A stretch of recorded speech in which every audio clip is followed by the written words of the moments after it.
Hello and welcome back, my little stalkers, to a delayed part 2 of my Chuck Norris Ironman+No Medpacks challenge let's play.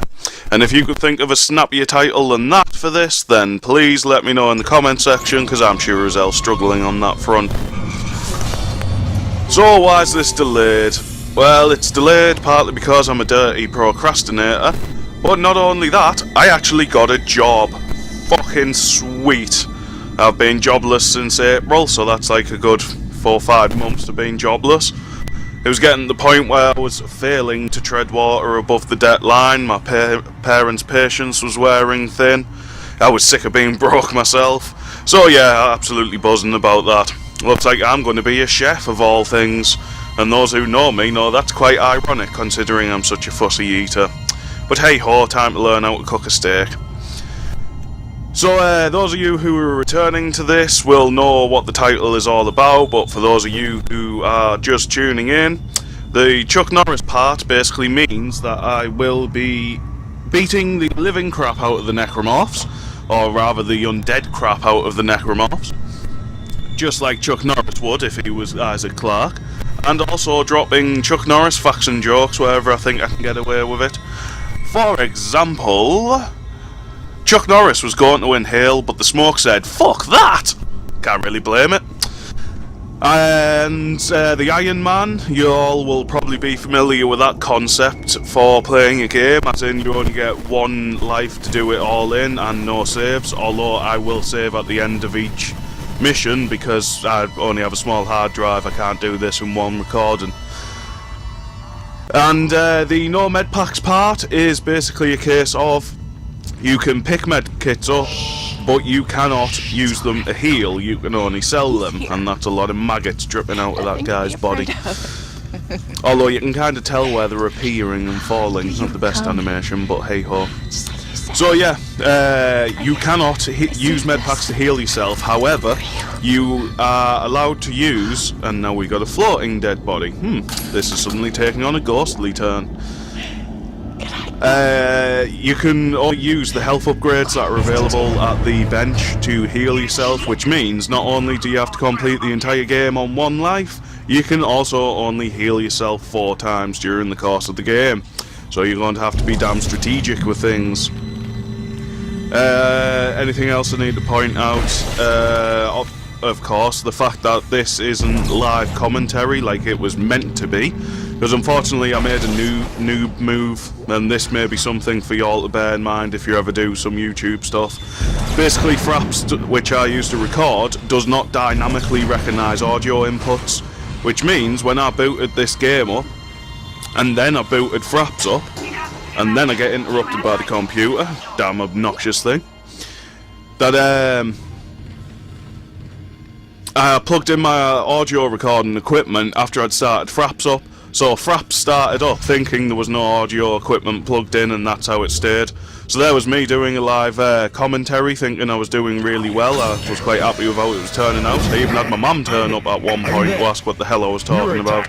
And I lost all that, like a noob. So this is now post-production scripts, but basically I'm trying to recapture the live aspect of it by just, you know, doing it in one go. So apologies for any roughness and talking over Hammond there.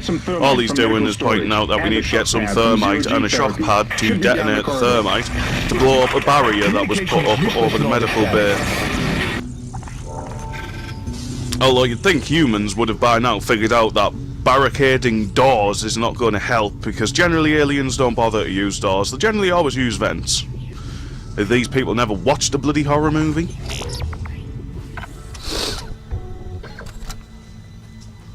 Red weapon icon. Mean your weapon has no ammo in its... Yeah, because like we weren't already aware of that.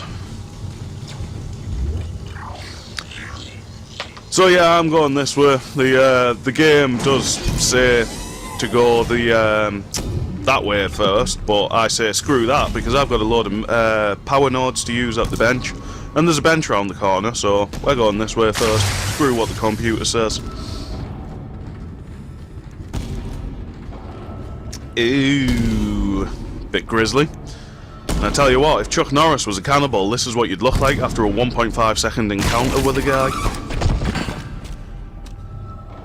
It's amazing that he was even alive, like, considering the amount of trauma to that body, but hey-ho. So, as I said, I'll be beating the crap out of Necromorphs, and one of the primary things about that is using your stasis gun to slow them down so they can't just stab you to death as you try and beat them up. And I'm going to try a bit of story time, so hey-ho, bear with me, people. Medical log. Dr. Warwick, B, Chief Psych Officer. Report of psychiatric observation. Patient Harris, B, employee #PM 19026EH. Harris is asleep. After another strong sedative, he seems literally unable to sleep without chemical aid. Most people succumb to exhaustion after 50 plus hours of working, regardless of any desire to stay awake. Not Harris. His explanation of events on the colony is also odd, and points to the same paranoia we've seen elsewhere planetside. His guilt is not in doubt. 2 planetside security officers were present when he took Dr. Ciarello hostage and murdered Nurse Evans, and he doesn't deny his actions, but he insists there was no crime, nor does he feel guilt. This is classic sociopathic behaviour, but Harris exhibits no other symptoms. He is affable and friendly, able to emphasise and offer original opinions. When questioned about the murder, however, he becomes withdrawn and intransigent, displaying schizophrenic behaviour. He also undergoes intermittent hallucinatory periods, again similar to those experienced by other colonists. Harris claims he threatened the doctor because he had to stop the dreams and the faces, and that he'll kill again to make it whole again. What that means I haven't determined yet. A most intriguing case. Well, I've sure as hell determined what it means, but let's not get ahead of ourselves for those who don't know the story. But it is pretty evident that everything that's going on the ship started off on the colony, so you can pretty much guarantee it had something to do with that chunk of rock that cracked out the planet. Mind you, I say chunk of rock, it's more like a small planetoid. So yeah, it's always advisable to keep a single power node on you at all times for unlocking doors like these, which this one isn't particularly special. It does generate on average about 10,000 credits, but yeah, they're generally better than this one. We must embrace this. We are the first witnesses. Matthias isn't letting anyone down in the colony. It's under quarantine until we learn more. To hell with Matthias. He of all people should know that this is greater than him, or the operation, or even the company. This is our deliverance. Keep your damn voice down. People are dying down there. Only the worthless and the unbelievers. But I believe. Do you believe, Terrence? Do you? I believe you're freaking nuts. I can say that much. So yeah, if there's one thing that's to be said about this game is the computer is obnoxious, annoying, and just bigoted. Piss off. But anyway, the lighting values, they're just so warm and fuzzy and soft and relaxing and all the wrong adjectives for a survival horror game. Still though, very pretty despite the mangled, nasty body in there, but you'll notice that I didn't pull that all the way across, and that is simply a case of these crawlers have their pathfinding broken if you only drag it a little bit across. And also, it's good to remember that these crawlers, if they're ever crawling across the wall and you blow an arm off, they'll die straight away instead of you having to blow 2 limbs off. So theoretically that means 2 plasma rounds instead of 4. Yeah, it's not that easy now. Or you can just go all Chuck Norris on the arse and kick the living shit out of him. Speaking of Chuck Norris, did you know that he was the Allies' secret super weapon? Krauts didn't have nothing to take him on. And ooh, a stasis pack. Very generous of you, sir. 2,500 credits, quite useful.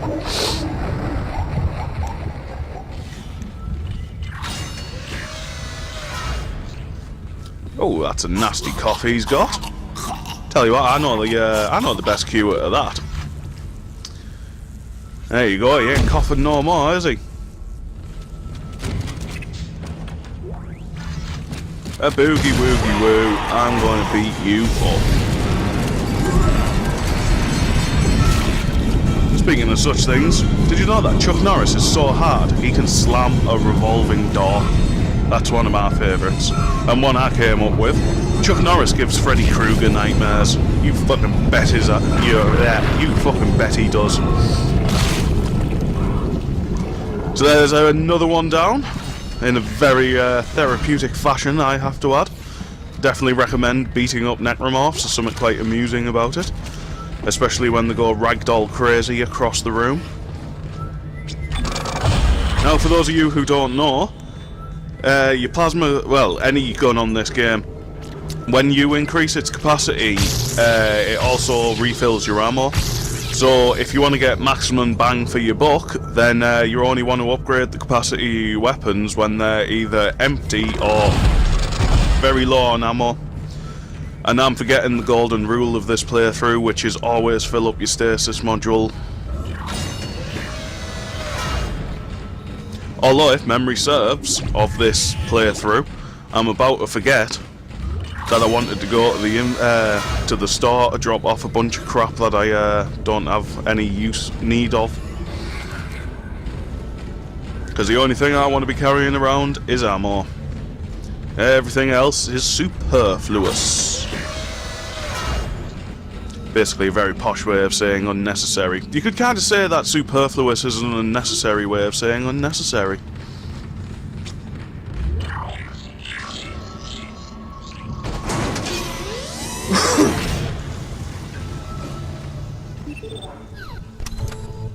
So yeah, one of my few gripes on this game is the safe areas. There's just too many safe areas with stores in where you're just guaranteed to never be attacked, which I think really detracts from the scariness of the game. Certainly when you've played it a lot and you come back to playing it again, yeah, you forget one or two things. There might be one or two things that make you jump during the course of the whole game.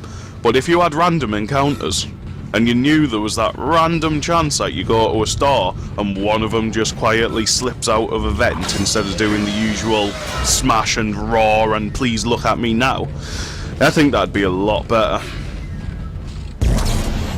But then again, I'm just nitpicking. I'm not trying to say this is a crap game. It's freaking fantastic. It's just one of the things I wish they had done. Random encounters.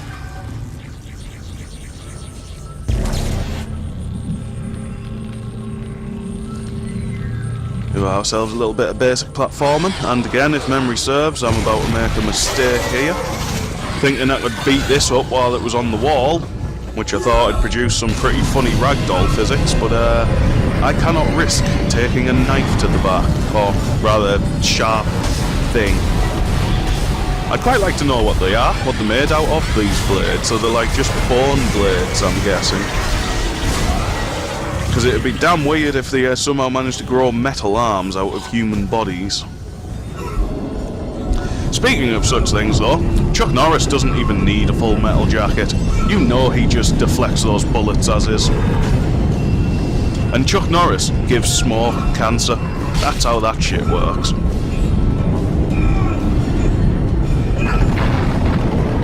And for those of you wondering, yes, I do have quite an impressive list of Chuck Norris facts now.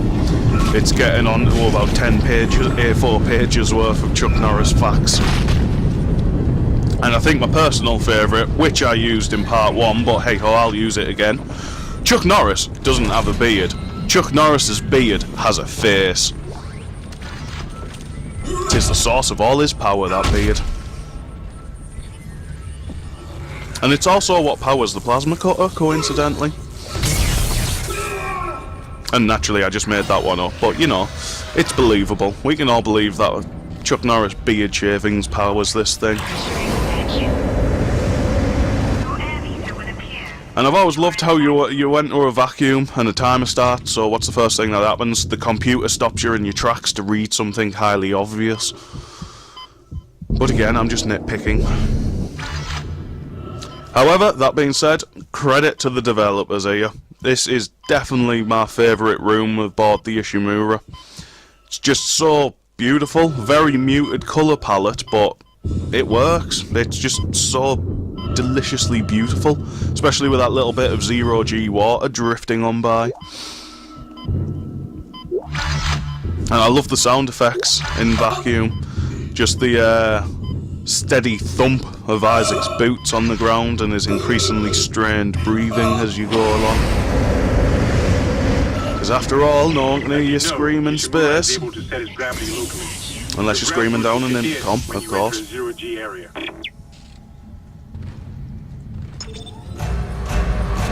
So another nitpick for the Dead Space series, if you ask me, is this isn't aimed... That was a good shot, that. This isn't aimed at Dead Space 1, this is aimed at Dead Space 2 and 3. Now, they did improve zero-G combat, because in this one you can only jump around, whereas in the other two you have little air boosters to control yourself in zero-G, which means you can actually battle, but it means you can't jump about the place, and one of my favourite things about the Ishimura was jumping around it whenever you got the opportunity. Look at Isaac from angles that the game doesn't normally let you look at him from, and just generally jump around and, you know, have a bit of a frolic and a fun time. There's something really epic and satisfying about it. However, there's also something incredibly discombobulating and bamboozling about it also, as I'm about to show you. Considering I meant to be looking at that platform, it can be a little difficult to get your bearings at times, but there's something really awesome about it. So yeah, I just wish that they'd included both of them instead of getting rid of the jumping entirely. There should have been a combination of jumping and air boosters. Exiting zero gravity.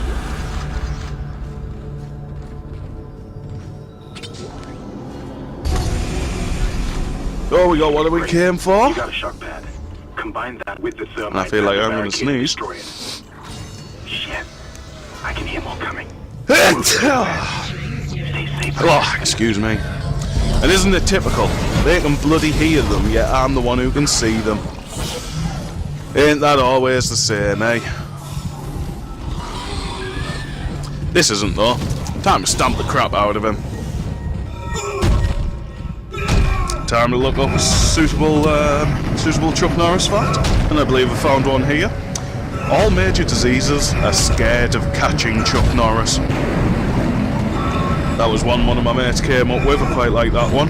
And Sasquatch does exist, but only in Chuck Norris's beard. Certainly explain a lot. Maybe the Sasquatch is just his beard shavings. I think I read that one online, actually. So I'll just take this explosive with me, because, you know, you never know when you might need it. Although, if you're like me and clairvoyant and can see the future, you'll know to bring it. Nothing at all to do with the fact that I played the game enough to know pretty much where everything is and is going to come from. Oh, would you look at that? Surprise, surprise. And in space, no one can hear you explode. Now again, if memory serves, there's another little fuck-up coming up here. Go to beat him up, but then there's a problem as the air re-enters the room. Bloody bastard lost his buff and managed to parry me. But then it would seem his AI broke, considering he just walked on by me there. So I have no idea what happened there. I can only assume that the air re-entering the room kind of screwed with the environmental variables and conditions and all that kind of programming lingo, which I don't know very well.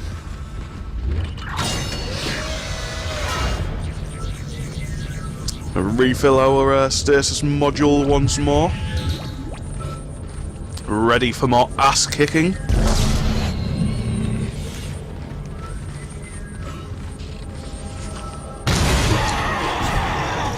And it is time for us to fuck up yet another one. And speaking of fuck-ups, did you know that Chuck Norris has completed every Man vs. Food challenge that Adam Richman has ever failed? You bet he has. Andy counted to infinity twice. Unlike this Necro, who was only counting down the minutes to the end of its life. I think I've already mentioned it as well, but god damn do I love the ragdoll physics of stasis enemies. It just provides just so much amusement for all the family.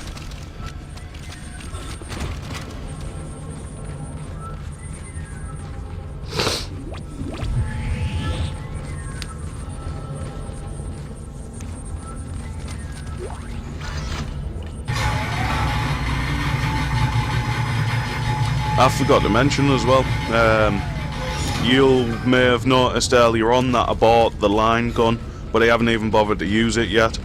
And that's simply a case of the ammunition for the line gun is actually worth quite a lot. However, there are a few moments where having explosives are absolutely essential, and this is one of them. You can burn through a lot of plasma rounds trying to kill these morphos at this point. But also, the other reason I bought a line gun is because if you play the game anything like me, you will end up drowning, and I mean drowning in hundreds and hundreds of plasma rounds very quickly. And there will come a point in the game where you need an awful lot of plasma rounds to defeat a certain boss, but let's not get ahead of ourselves. So, plasma rounds are worth, they stack up to a maximum of 25, and those 25 plasma rounds are worth 2,500 when sold. However, line racks, the ammunition for the line gun, is worth 500 a rack, and is a stack size of 6, which means if you get a stack of 6 line racks, it's worth 3,000 credits. And obviously, that is just so much better maths than using plasma energy as a source of income. So I recommend, basically, you never use the line gun, except when you absolutely have to, and just keep selling all its ammunition and use it as a cash cow, and you'll find yourself with some horrendously overpowered weapons, which is nothing to complain about. And I'm looking at the time and realising that is going to be it for this part of the episode, because I didn't want it to be like 45 minutes to an hour like the last one was. So I will stop it here, and I will also say I hope you enjoyed watching this, and if you did, past tense idiot, if you did enjoy watching it, then please be sure to leave a like. And if you can think of any Chuck Norris facts that you'd like to bring to my attention, leave them in the comments section. And of course, subscribe for more of this crazy ass shit from Ohmni. Thanks for watching, people.